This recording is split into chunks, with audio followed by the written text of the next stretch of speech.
Hey friends, here we are. We are back again with another episode of LGOtv Big Talk. And why do I call it Big Talk? Because I hate small talk.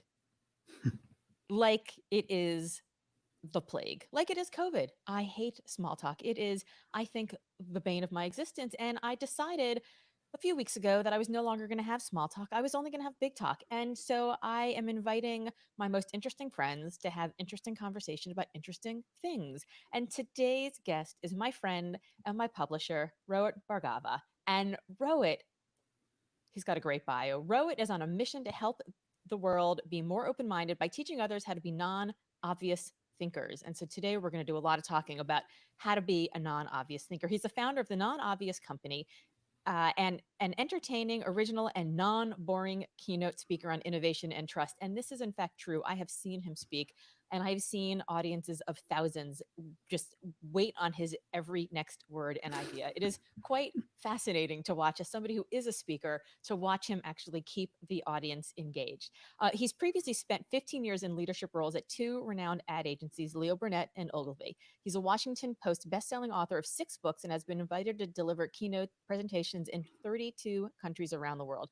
His signature workshops have been used by World Bank, NASA, Intel, Disney, Colgate, Swiss Hotel, Coca-Cola, Schwab, Under Armour, NBC Universal, American Express, and hundreds of others. He is a popular adjunct professor of storytelling at Georgetown University and also writes a monthly column for GQ magazine in Brazil. He believes in listening before talking, and his friends and clients have always described him as a nice guy. Welcome, Rohit.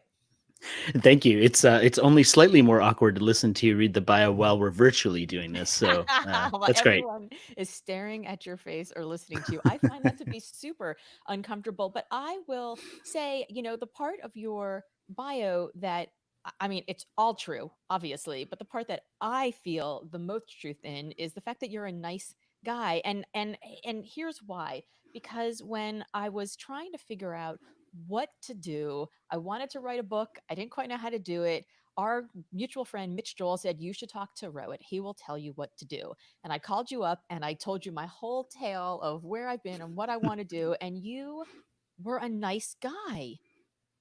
You were Yeah, just, it's I think that you eventually, for me, it was like you have your personality and then eventually you kind of describe it later. So for me, it was that way around. Like I heard that back and then I'm like, you know what? Like that should just be part of my bio. Like I should just put that in. well, anybody who talks to me now about writing books or about trying to figure out the whole system, I'm like, you need to go talk to Rohit. And I went with him because he was a nice guy, because I told him what I was going to do. I told him what I wanted to get out of the book. And he was like, well, if I were you, I would do this and I wouldn't do this. And here's where you should spend your money. And here's where you shouldn't spend your money. And I just trusted you because you gave me advice. And maybe this is like the smartest, like flim flam salesman ever, but you gave me advice, which was like, here's where I wouldn't spend money with me, and here's where I would, and this would be a bad deal for you, and maybe you should do this, which is actually will benefit me less. But and you just like you just it was great because as a publisher, you're also an author, so you get to wear both of those hats. So I Yeah. want to just start there with the publishing. You were an author, you'd written a couple books, and then you decided to create your own publishing company. I mean, who does that? Why did you do that? I think that desperate people maybe have that thought, and for me, it kind of was desperation. I mean, the story behind why I did it was really because I wanted to have it for myself. So I never intended for Idea Press to become a publishing company. I just wanted to basically I was looking at what like Beyonce was doing, and she had her own studio because like she was Beyonce, and she just would release the whole thing. She's like, I don't need you guys. I can just do this whole thing myself. And I that thought in that moment inspired me, not because I thought I was Beyonce, but because I was like, do I need these guys? Like they're leeches. They're not doing anything for me. They're taking the lion's share of the profit, and they're holding me back in many ways. They're holding me back in terms of what I can do. They're holding me back in terms of the choices that I want to make that are better for me as an author and for my business, but are worse for them as a publisher. So, for example, publishing multiple editions of a book at once, or choosing to make a more beautiful book, which costs more money. but I would be willing to pay it, but there's no way to do that in traditional publishing. And so that all of that stuff caused me to say, look, I'm doing this myself. And it was the success of that that led to many of my friends who were also authors who would look at that and say, yeah, you know, our situation really sucks too. Like, can you do that for us? And that was sort of how the company started. Yeah, I so relate to that story. I was sitting in the fancy downtown office and uh had the great marquee name on my resume, the beautiful business cards, all of it. And I just had this moment of rage. And I didn't actually realize it was a moment of rage until several years later when I was listening to Margaret Heffernan read from her book, How She Does It. And she had interviewed 60 female entrepreneurs who ran companies everywhere from like $600 in profit to 600 million. And she said 201, they each had a moment of rage at some point where they said, I can do this Hmm, better and smarter interesting. and faster and with more authenticity and more integrity and more profit for me and less money for my clients, and everybody can win. And I was sitting in the audience 5 years into having started my own company, and I was like, oh, I had a moment of rage, and I hadn't even realized that I had it. It just became so clear to me that there was a better way to do the work. And once I realized that there was a better way, I couldn't keep doing it in the way that I thought was a worse way because it was so frustrating to me. And so you did the Yeah. same thing. I mean, I really, I identify with that way of describing it, this moment of rage. Cause yeah, like for me, it was that kind of feeling of, yeah, I'm wasting my time. And you know how much time it takes to write a book. And the suckiest experience in the world is to spend that much time doing something. And then when you hold it in your hands, you're like, uh, this is not what I wanted. Yeah, it's funny that you Right? say that because when I wrote my book, with Idea Press, I got the advanced reader copies, and they were so small and thin, and it just felt so like nothing compared to the effort that I put in. I remember calling you in a panic, and I was like, Rohit, is this what my book is going to be? I was so sad. And you were like, no, no, no, no, no. And you talked to me about the difference of like the paperweight and what the cover is going to feel like and how it's going to feel like an actual substantial book. And our friend Brent Mensward just got his advanced reader copies, and I texted him, and he said he got them, and I was like, okay, before you panic. And I told him the same thing, and he was Yeah. like, thank God you said that, because there is this thing, like you spend a year or more of your life pouring it into what's going to be your expression of everything you know to be true and dear in the world in this moment, and then you get it back and it's like, is this it? So I can't imagine if the actual book was like that. I mean, you were with me when I Yeah. opened the actual book, and We I were. Yeah. I Yeah. was crying, and I know you don't normally get that experience, so it must be. That was awesome. Yeah, it was I mean, I know that experience myself, but to see you go through it as one of our authors, and we were there at South by Southwest, and we were literally in like the lobby of a hotel, We were. and you had like your camera propped up on the thing, and you were like live streaming the whole thing. Yeah. It was very South by, that whole Yes. experience. Like, yeah, it was. But that was cool because, the thing is, and this is one of the beautiful things about books, it's a physical product. And for a guy who spent a lot of his career working on digital stuff, you don't ever get to hold anything. I mean, you spend a year working on a website and then you're done and it's a website. Like, you don't hold anything. And a book is a physical product, so we can choose everything from like the silver ink that we used on your cover to like the specs of the little like band that goes on the thing and the color, and like, I mean, you can choose everything if you care. And the thing is, like, most of the time, if when you're an author, like, your publisher just does that and they choose the cheapest thing they can because they're paying for it, and you just get what you get. And when I realized how much we could do, like how much customization we can do, then all of a sudden my creative energy started coming, because I'm like, you know what? Like, none of our books have to be the same. We could do all sorts of stuff. We could create end sheets. We can do different finishing. We can do embossing. I mean, there's just like amazing stuff we can do. Well, I know that every time you came to me with the like 700 different options, I was like, I have no idea. When I had that moment of rage, I named my company Nonprofit Professionals Advisory Group. So clearly, I don't have a background in marketing. I was like, just tell me what to do. And you steered me, you steered me all the way to the Washington Post bestseller list. So, I was in very good hands with you. So I love the background of marketing that I feel like is a pattern. It's a lens through which you look at so many different things.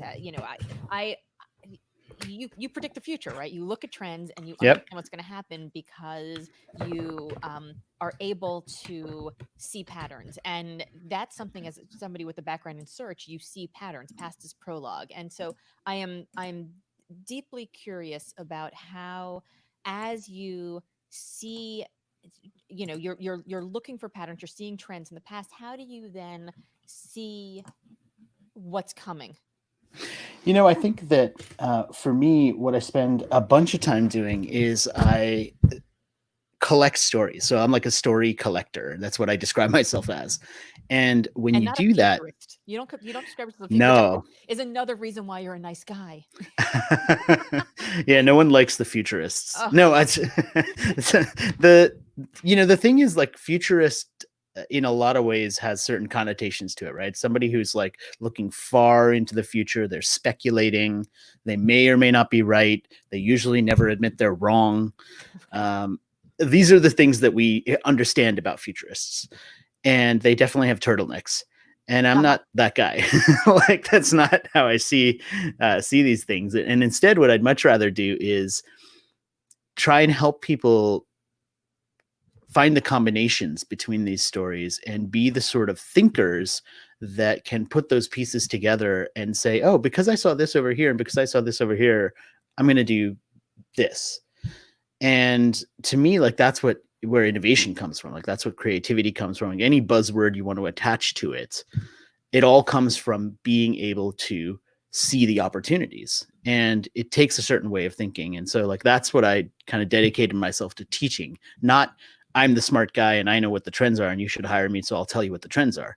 Some people do that and it's profitable for me because they hire me to be the trend keynote guy.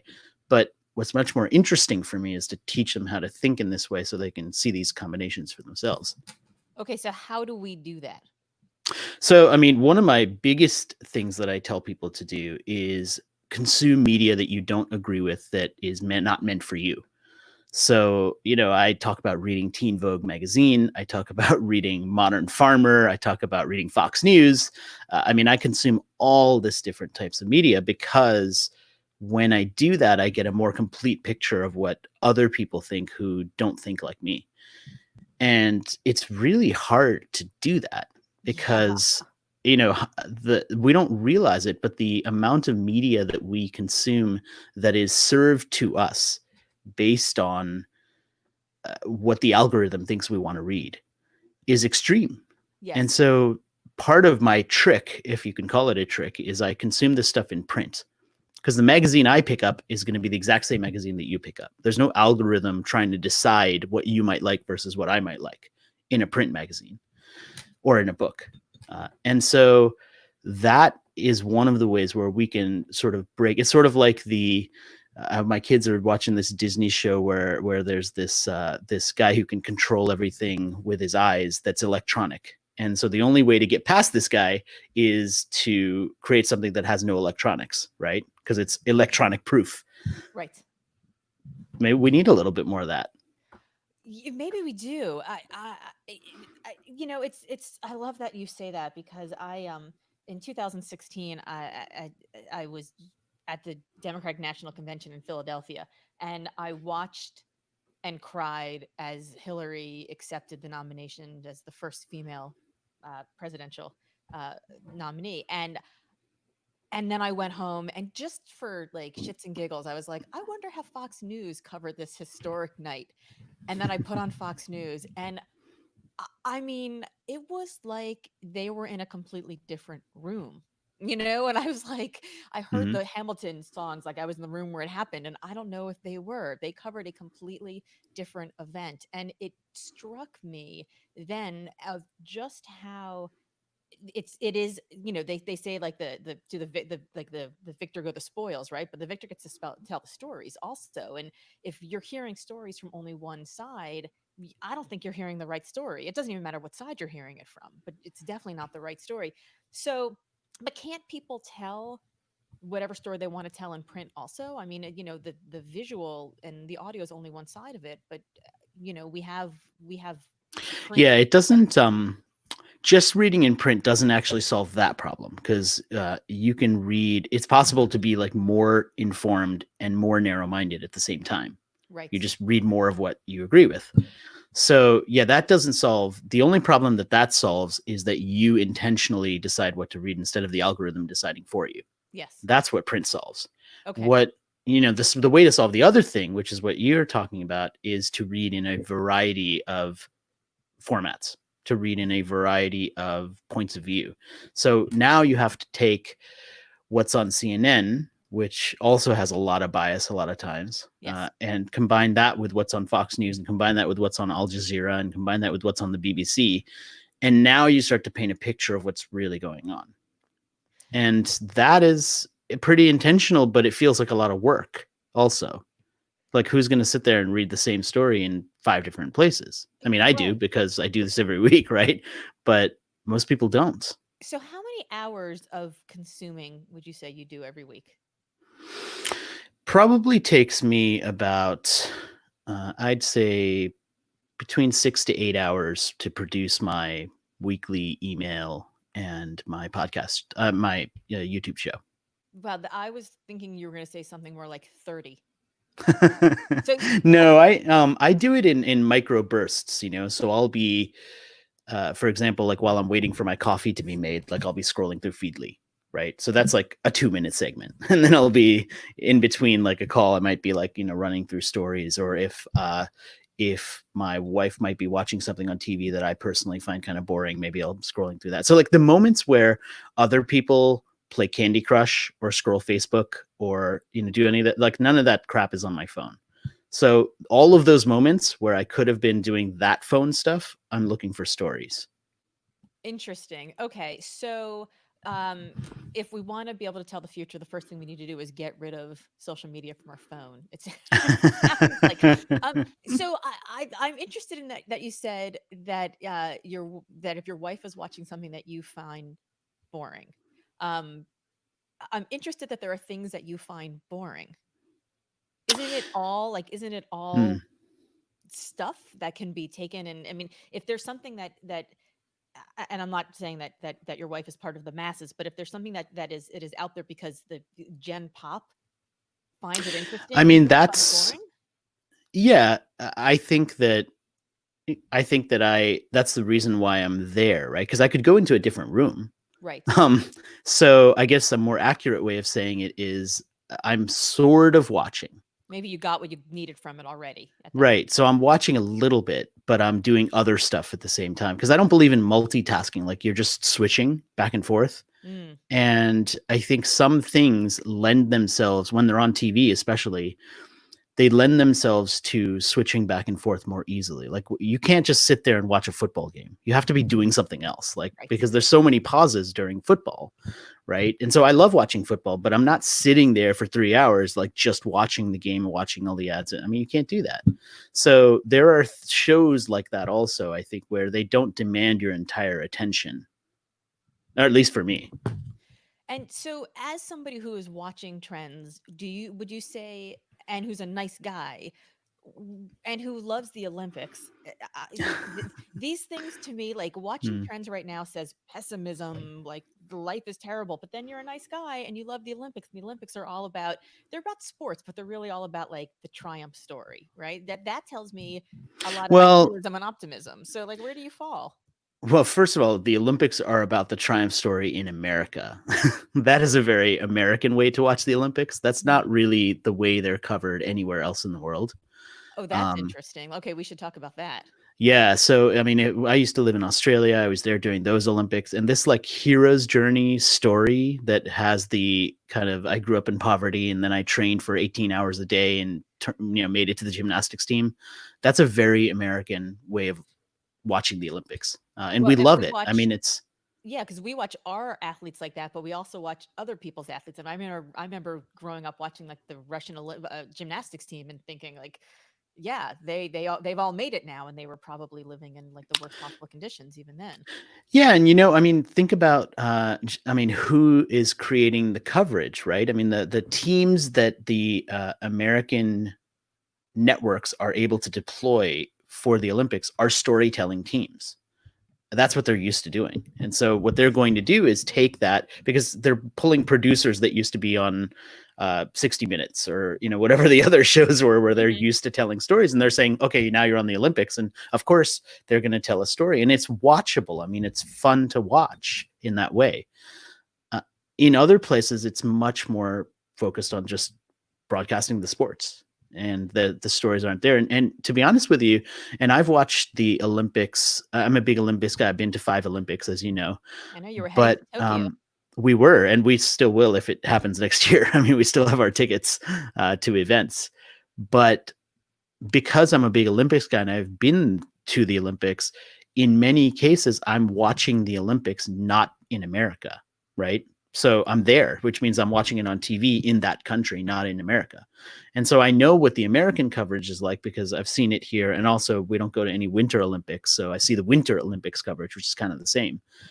But when I'm there for the Olympics, like when I was watching the Olympic coverage in China or when I was watching the Olympics coverage in Australia, it doesn't have any of that type of storytelling. So do they actually show like badminton and other sports that we never actually get to watch? Yeah, they show. It's fascinating to imagine, but there are many sports at the Olympics that the Americans have zero chance of winning, and and so in other Of countries course, they we don't actually show any broadcast of that, those. right? We don't show Yeah. any of that stuff. Why would we? No, no. And so in other countries, they actually broadcast those sports. Whereas here, I mean, yeah, now NBC has sort of the wall to wall coverage online with their second NBC2 or NBC3 or whatever. So now you can get all of those sports. But the ones that go into the mainstream are either the really popular sports. So like gymnastics, swimming, the 100-yard dash, or the ones where the Americans are cleaning it up. Yeah, well, as you know, I'm a rower, so I watch a lot of the Olympics online because Yes, we yeah, do that's win some, but we don't win it yeah. all, and so you don't get to see enough of that. Well, and the rowing, if you actually go to the Olympics, the rowing is usually at a totally different destination because they need the water. And so that's not usually next to anything else. So if you're going to Right. watch rowing, like you're making a whole day of it because Right. you got to go all the way out to wherever it's being held. Right. Shout out to us lonely rowers. And the rowing spectators too. And the very lonely rowing spectators. So, is it? Do you enjoy the sport then? Like, what is it about the Olympics? Because I think so many people who watch American Olympics, right, watch it because they love the stories. So, what got you into the Olympics in the first place? So I was living in Atlanta and I was in college during those Olympics. And I just remember there were so many experiences. I mean, just being they had this one bar that was part of a hotel, and it was this like super long bar, and you could just go and hang out and like have drinks. And there were tons of athletes and stuff there. And when you had this moment, this was actually at the Sydney Olympics, not at the Atlanta Olympics. The Atlanta Olympics were just kind of cool, but I was still a college student, so I was like just there. But when I moved to Sydney and I was living there, they had this amazing long bar. And I just remember this night where we're just hanging out and there's like a Ukrainian gymnast and like another athlete from like somewhere else. And we're all just like at a table having drinks and hanging out. And it was the sort of experience that you just can't have in any other place at any other time. And when I was there during that the Olympics brought together, I just kind of fell in love with that moment where people who have differences and countries who have differences and all that stuff just kind of like doesn't seem so important because these are all young people and they're all competing, and it's just like this moment in time where everybody's excited.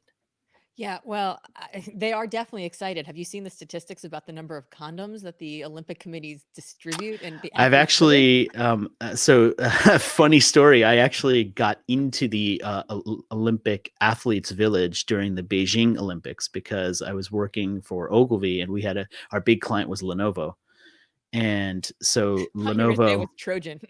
no, not in China. It's a family show, kids. No. Yeah, exactly. No, it was funny because we got in and we got to interview some athletes, and when you look around, I mean, the thing you do notice is the level of like athletic, uh, just how athletic everybody actually Yes. is when you just walk around there, right? And you're not usually allowed in the athletes. I mean, the families are not of the athletes are not allowed in the Olympic Village, but because we were with Lenovo and Lenovo was the only Chinese brand sponsoring the Olympics and it was in China, they had access that nobody else had.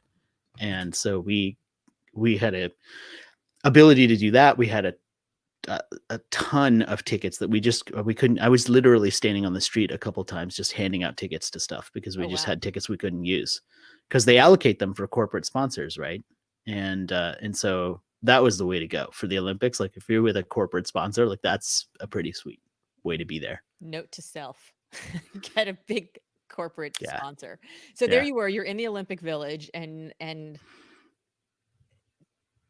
all these. There's everyone is athletic. It's incredible. Yeah, and they're all. I mean, the other thing you notice there is it's sort of like what it would be. I mean, maybe some people remember this from college, where at any given moment, there's always someone who has the biggest test of their life tomorrow, and there's always someone who just finished the biggest Yes. test of their life and is ready to party. Yes. And they are oftentimes right next to each other. Yes. And that's kind of what the Olympics is, right? Because some people have finished their events, some people haven't. And so the people who finished are like, yeah, this is a great party. Everybody's going out and they're using the condoms and doing all that stuff. And then there's the people who've been training for 6 years and their event comes later in the Olympics. And or last. I mean, yeah. And so a lot of those athletes, they don't come to the Olympic Village too early because it's really hard to focus if you do when everybody else is partying when your event hasn't happened yet. So there is that kind of dynamic too, of like my event's either happened or it hasn't happened. And then the other thing that we often don't think about as coming from a wealthy country is some of these athletes can only afford to go for like the day before and the day after. Like, so their stay at the Olympics is like super short. They maybe come for the opening ceremonies. Some of them can't even afford, like if their event is all the way at the end, they don't come for the opening ceremonies. They only get to stay for the closing ceremonies. So they don't get to do that march and like be part of that thing. Like some of them don't even come for that. Wow. Wow. Yeah. We really do get such a skewed view of it because we think it's this just like wonderful thing where everybody comes together and, they all march in, they all march out, but it really is, it's a business for a lot of these athletes. Well, and it's not cheap, right? And not all of their athletic committees have the money to be able to send everybody for. I mean, the Olympics last for 2.5 weeks, right? I mean, that's not a short amount of time. So everybody can't stay the whole time. Why do you only go to the summer and not the winter Olympics? Part of it is just because that's what I've done, but I think that first of all, I think the weather just makes it easier to watch stuff. Like, Yes. and I think if you're watching downhill skiing, it's like, and then what? Like, I don't get it. It's like watching golf. I just don't understand. But that's part of the reason. The other part is I think the Summer Olympics is much more inclusive of the world. There's a lot of countries that just don't go to the Winter Olympics. They don't have snow. And so the Winter Olympics, it's called the Olympics, but it doesn't draw the entire world the way the Summer Olympics does. I mean, we call it the World Series in baseball, so I don't know what you're talking Right. about. Yeah, exactly. And that, ironically, other countries do play baseball, but they're not invited to the World Series, like, so, I mean, at least with the Winter Olympics, like, yeah, I know. Well, at least with the Winter Olympics, like India is invited. They just, don't really show up that much because like the they don't Jamaican have bobsled team. that's why that's such a big deal. Yeah, the Jamaican bobsled team. Yeah. But do you find non-obvious stories in the Olympics also? Oh yeah. Yeah, a ton. I've done stuff, I mean, just with sponsorships and the way that they do it. I've done like roundups of that before. So yeah, there's a ton of stories. Yeah. So what are some of your favorite non-obvious stories that you're seeing right now? So I mean, tend other to track than, COVID, right? Like nobody had COVID on their bingo. Like what else should be on our bingo card for 2020 that isn't? I think that to me the stories that I am finding inspiration in, and the people that I'm finding inspiration in are the ones who are not afraid to leave behind what they had been doing that really isn't working anymore. So there are people who are trying to hold on to what they've done and say, look, I'll do it in like a small way now, Yes. and I'll kind of do the same thing, but I'll just keep doing it, but I'll offer it like in a smaller way because not everybody's buying that. And then there's people who've like totally shifted and said, look, I don't need to do that anymore. Like I'll totally flip the business to something else. So like restaurants that have, for example, like opened up outdoor areas and seating. I mean, that's basically what they were doing before. Whereas restaurants that said, look, we're going to change our model and start doing prepackaged food and create our own label, and then go out to grocery stores and start distributing our branded label as a local label with the food that we make, and we're going to sell it through the grocery stores. Like Yeah. that to me is much more innovative and much more forward thinking, right? Because even if this thing lasts for a long time and they're not able to have their restaurant business be back and they're just doing takeout and a couple of outdoor seats, they have this whole other revenue model. They have this whole other channel, which isn't going to go away once things do start to come back. And now you're more diversified. And those are the types of stories that I am looking for, and that interest me, where someone said, I don't need to do business the same way. Like I Yeah. can change this. Yeah, I keep having in media interviews getting asked the question, well, what do you think about the new normal? I'm like, I don't think about the new normal because I didn't accept the old normal, right? Like to say the new normal means, well, I'm just gonna do it however I was doing it before, and as you said, on a smaller stage, which I think for restaurants, for businesses, for people like us who are speakers, it just means that we're just going to die more slowly, right? I mean, it's like your Yeah. business dies slowly in the ICU versus getting just hit by a Mack truck and having it just over with, right? So like if you're going to be Yeah. reincarnated into a new life, would you like to have the Mack truck death or the slow death in the ICU before before you have it? And I think a lot of us would choose the Mack truck because then you can just get on with it. And so restaurants I who are just serving to a smaller capacity outside, right? I mean, that's the slow death. What other kinds of Yeah. what else do you see out there? Yeah, I mean, the other thing I'm seeing is the level of comfort that people have with the way that they have to communicate with one another now. So just the Mhm. fact that, like, I mean, you've figured out how to do your whole setup and really kind of take your production value from where it was to where it is now. I mean, you're set up like it's not even your house, but you still have a setup and it still looks great, you Right. know. So the fact that people have taken upon themselves to become more technical, to build out these spaces that they can now use for various things, to change the way that they're working, and probably not go back to how they were working before because they've realized what's possible. I mean, I think some of the biggest lasting changes from this is going to be with people who used to go to the office every day, 9 to 5. And I don't believe that all those people are going to say, well, screw that. I'm just going to work from home all the time, because there is a benefit and a beauty to being around your colleagues. But there's also a beauty to realizing that you don't need that 5 days a week. Right. And imagine a world where everyone who worked 5 days a week and commuted 5 days a week makes that 4 days a week. And now everyone has one day a week where they're working from home because they've now figured out how to do it. And the companies that were reluctant for them to do it have gotten more comfortable with their people working in that way. That's a huge impact in the world, just with one day a week from everyone not going into the office. And so like that sort of shift on a macro level has a lot of downstream effects, right? What happens to the restaurants that are all around the places where where these people work now, when they have that much less traffic coming in? What happens to the way that we work itself? Like if I knew that I was going into the office 4 days a week and I was working from home one day a week, the thing I wouldn't do the day that I was working from home? Any meetings. I would do zero meetings because I do them all when I'm in the office. So now I don't need Zoom. I don't need any of these video conferencing tools that have become hugely valuable now. I don't need them because my preference would be to never do a video conference anymore if I'm already going to be in the office for 4 days a week and I'm meeting with those people anyway. Right. Right.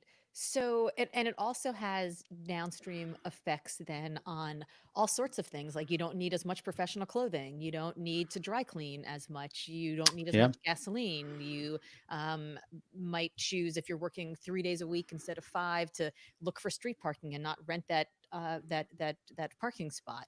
Um, the Mhm. environment, right? I mean, there's so many downstream, secondary, tertiary, whatever the Yep. whatever the Yeah. number is that go out. Yeah, that's right. And I think that's one of those things that sometimes we don't appreciate. I mean, we think about that when it comes to the environment, right? Like if a certain animal in the food chain disappears, then there's a effect on everything else. Right. But we don't tend to think that way when it comes to our own habits or our own lives. And like, if I stop doing this, what are the other things that are going to happen, or the other things that are going to change? I think that the way that we've become more comfortable communicating in this manner also is leading us towards appreciating the different formats for communication. I mean, I guarantee you, most people who are professionals working in this way have a new appreciation for the phone call, where they don't have to be on video. Like, Yes. we used to hate phone calls. It's like, don't put me on another phone conference. Like, I don't want that. And now it's like having a phone call instead of a Zoom meeting is like a delightful gift. Right. I could hide. Yeah, I don't have to be, I can actually eat my lunch and like be on this call at the same time. Yes. And like, right? I mean, so I think already some of those things in terms of our habits and the way that we see these things, like, they've already started to change. But do you think it'll also change the culture in our companies? Because we're like, now we can see, like before we got on, you were like, oh, you have a different setup, and I'm like, no, I'm on vacation this week, and here's the beach house that I'm in.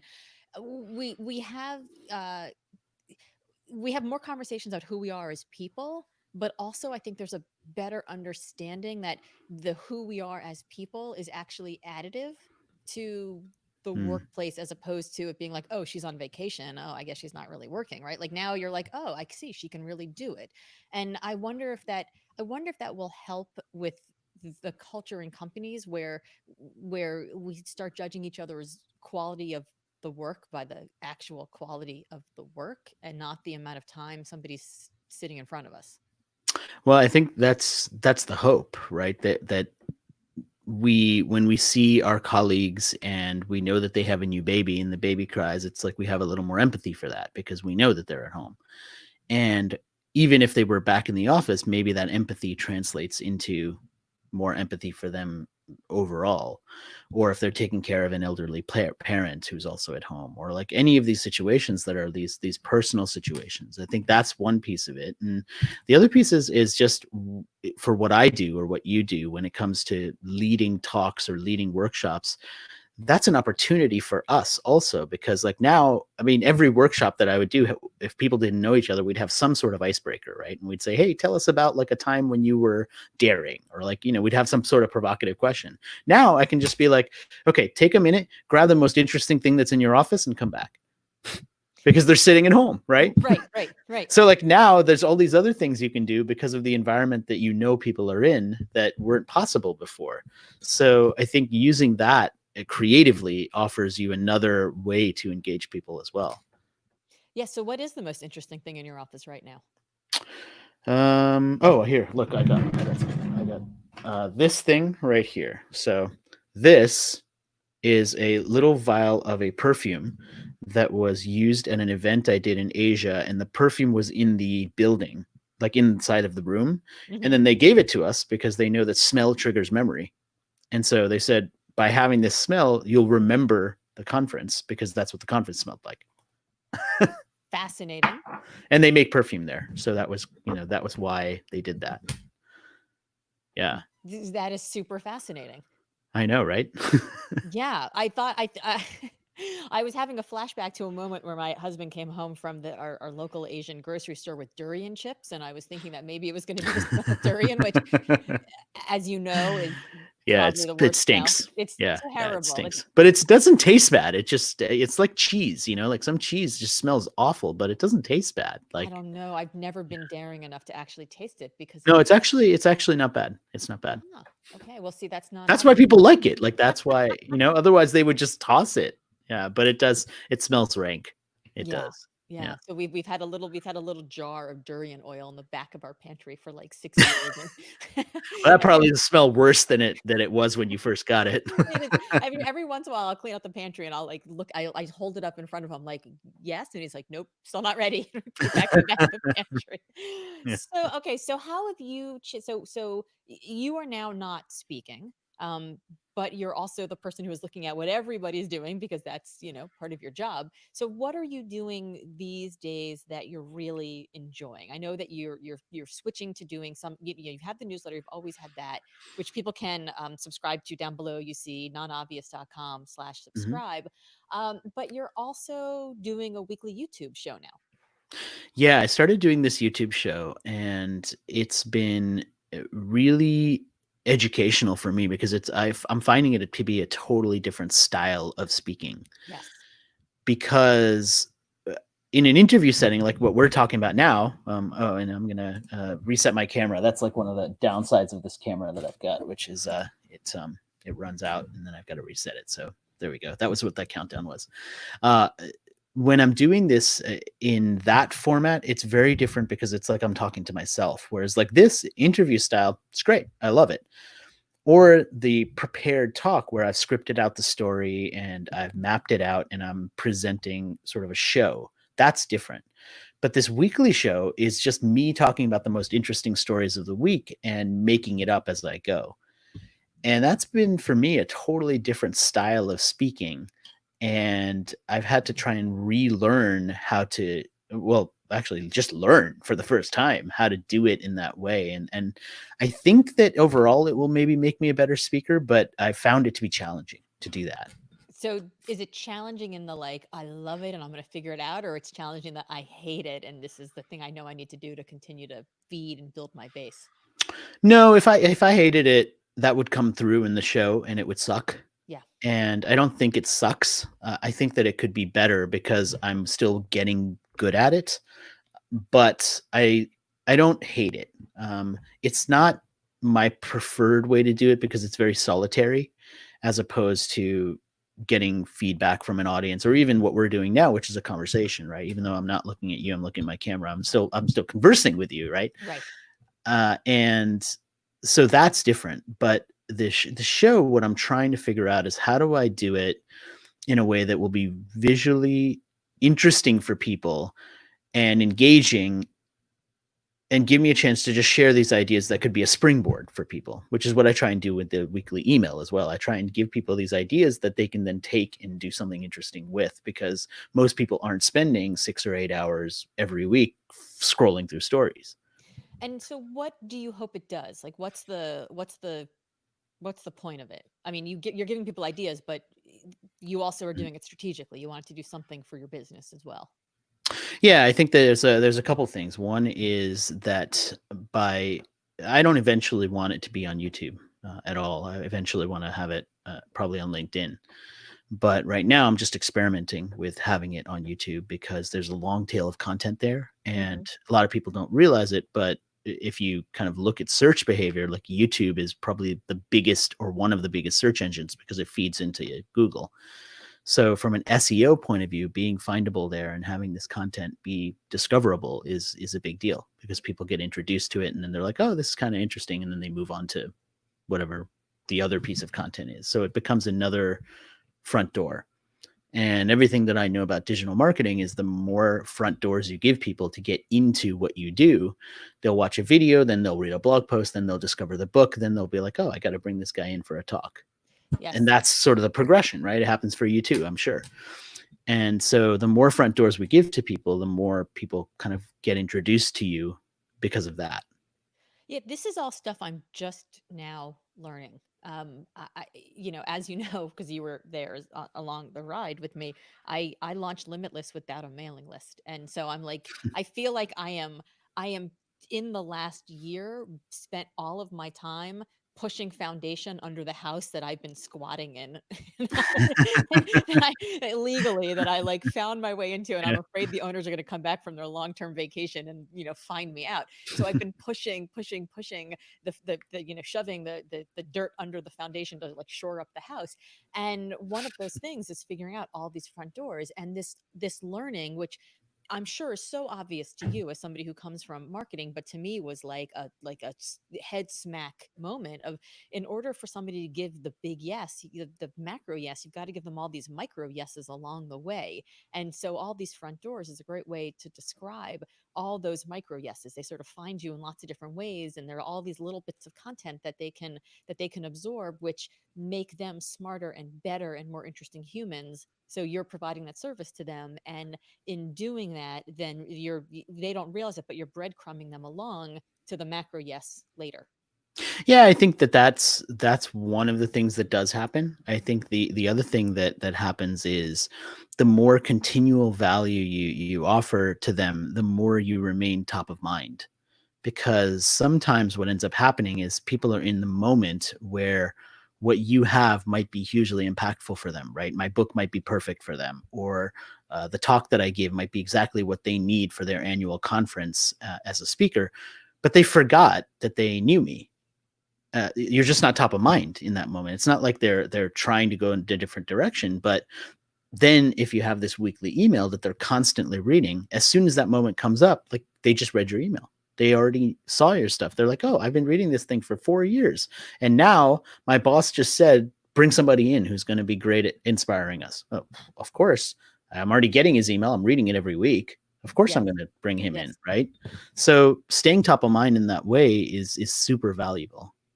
So let's talk for a minute about failure. Because one of the things that I've really admired about you is that I feel like you're always trying something new. You're always throwing out different ideas. When you launched the non-obvious guide Megatrends this year, you tried, I mean, you did 8 billion different things in order to get it out and going. And you just did a great video series which people should check out about how you launched that. You had a whole day where you interviewed authors like me and other authors in the Idea Press family and outside of like what they did to launch their book. But you started it with a session where you talked specifically about megatrends and what you did to get that on bestseller lists. Some of those ideas work, some of them don't. But you've never struck me as somebody who's afraid to like throw out an idea, and if it works, it works, and if it doesn't, it doesn't. How do you approach the idea of creating things and putting yourself out there, knowing that it is not just a possibility, but a probability that a good number of them are going to fail? I think first of all, you can't take yourself too seriously.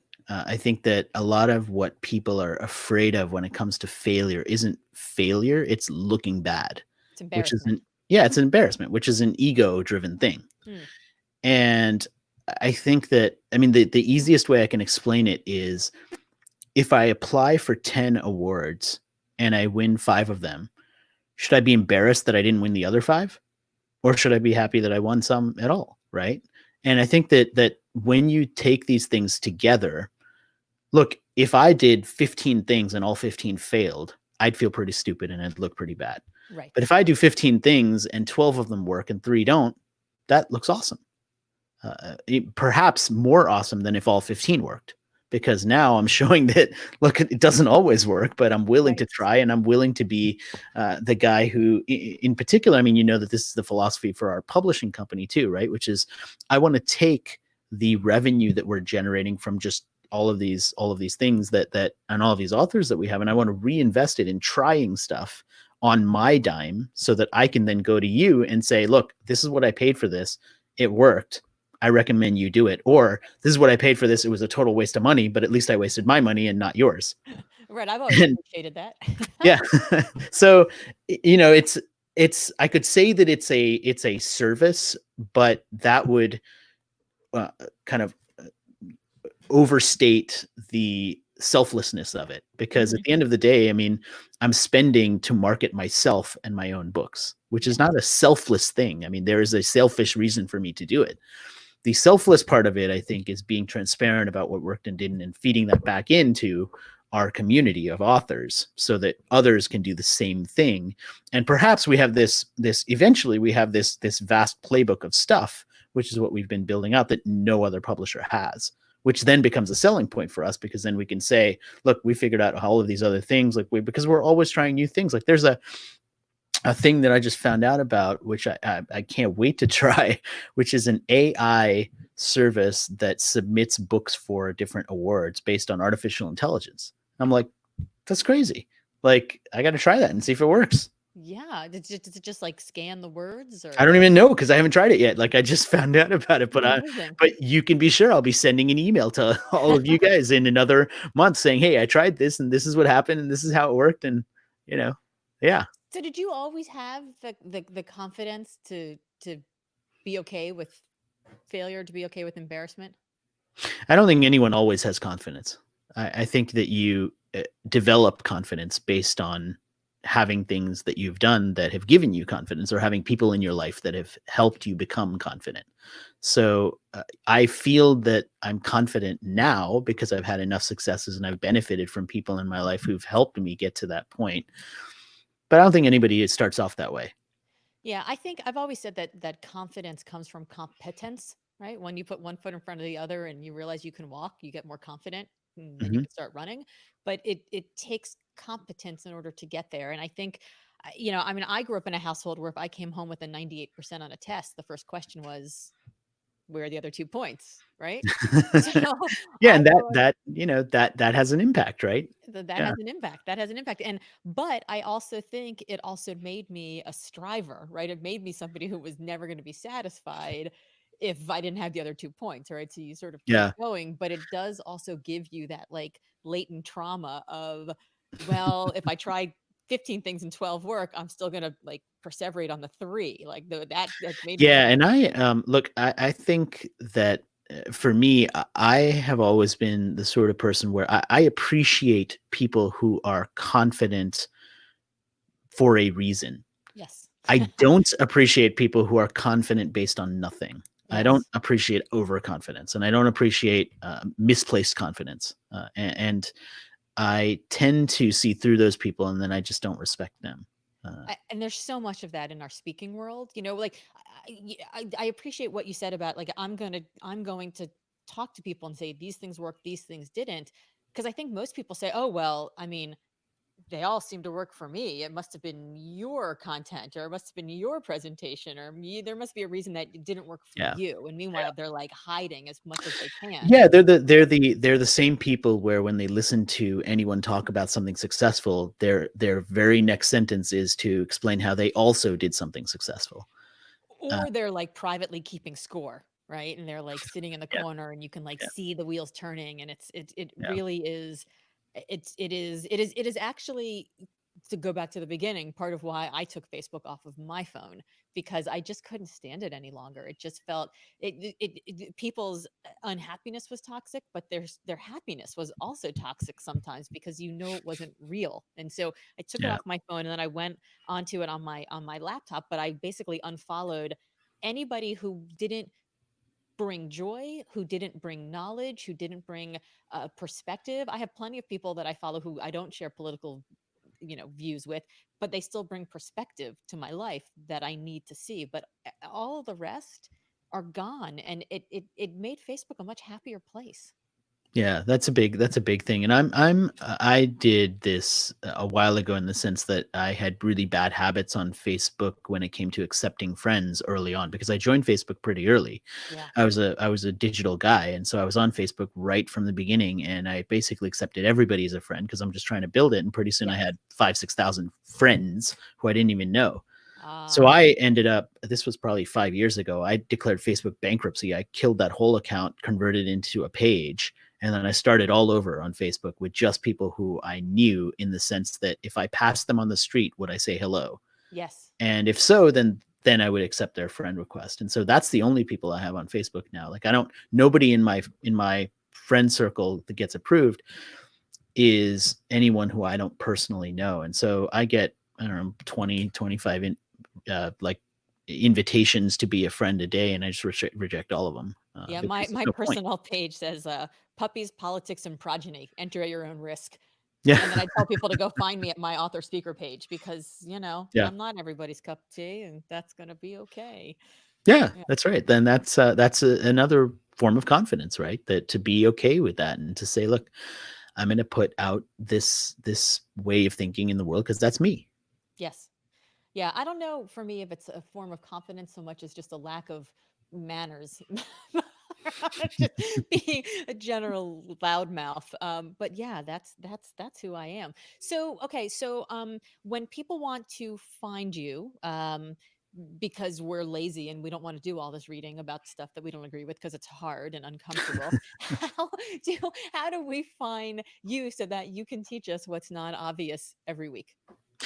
Well, you can definitely subscribe to the newsletter, which comes out every Thursday, and that you can get either by going to nonobvious.com/subscribe or my personal site, just my full name, rohitbhargava.com/subscribe. It just goes to the same email newsletter. You can also watch my show on YouTube, which goes live every Thursday at noon, and that's youtube.com/Rohit Bhargava. I see the link there. And those are probably the two things that I do every week. And then I routinely kind of launch like new summits. We did this book marketing summit last week. We're going to be doing another couple of big ones for around the non-obvious brand in coming weeks. So just watch those channels and you'll see those. And those will be similar kind of gatherings of interesting people on different topics. And we're really kind of blowing those out. Awesome.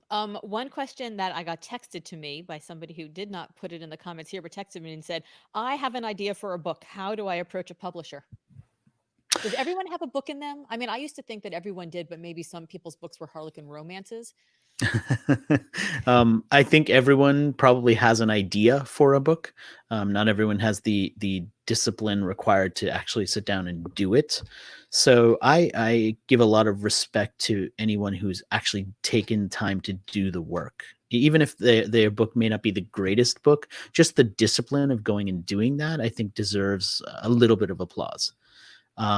So yeah, I encourage people for that. To answer that question specifically, I would say just go to ideapresspublishing.com.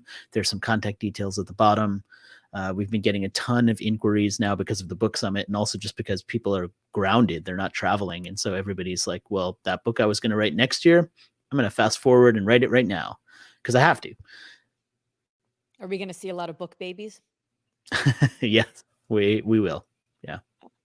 So if you are looking to have a book baby and are looking for a book doula, go to ideapress.com. Rohit, thank you for spending your Sorry, it's ideapresspublishing.com. Oh, So sorry. ideapress.com will land you somewhere else. Yeah. Well, I think I have gone to both because that does sound familiar. Yeah. So publishing.com, and we'll put that in the show notes and we will get it right. You've got lots of people who are subscribing and who are joining the Facebook group as well. So people can find you in all of these Great. fantastic places. Thank you for spending your time with me today. Thank you. It's always fun to talk to you. Well, hopefully the next time we talk, I'll be able to tell you about some progress on my next book, but that'll be great. I know you're in your writing zone right now. You just need a computer. So I just need a computer that works. All right. Thank you, everyone. Thank you for tuning in. We'll see you next time. See ya.